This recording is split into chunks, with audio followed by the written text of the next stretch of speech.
Alright, today we're going to talk about the differences between tequila and mezcal. Most importantly, mezcal. So, mezcal can be made from many different agaves. The espadín, the tabala, the barril, the piscate, and sometimes just wild agaves that they harvest out in the desert. That's the main differences, is the type of agave that it's made from, tequila versus mezcal.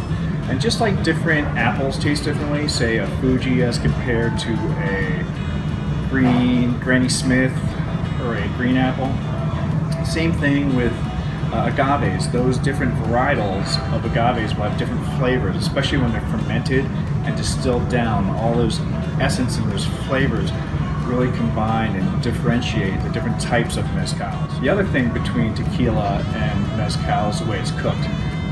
The Weber Azul is usually cooked in an oven or an autoclave. For mezcal, the different agaves are cooked in a earthen pit, which is fired with wood, different types of wood. And the different woods will also give a different flavor to the mezcal.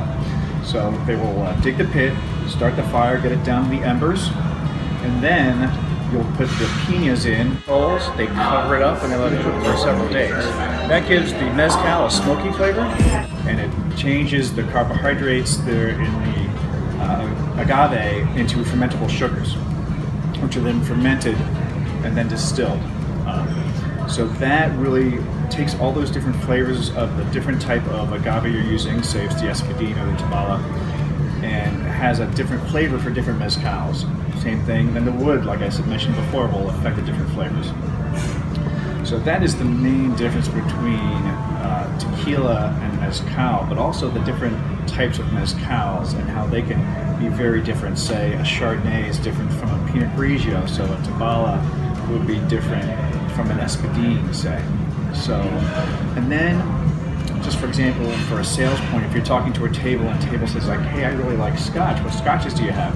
You can say, well, we have Johnny Walker and we have Dewar's, but if you like scotch and like the smokiness of it, that's your entrance to really start talking about mezcals, and you point out the agave menu and the different types of mezcals we have. You start a conversation, you start a relationship with the table, and that's when you build a trust with the table. Once you build the trust, the plus sales, the recommendations come, and then we really start, building a relationship with the table and making it an experience rather than just dinner.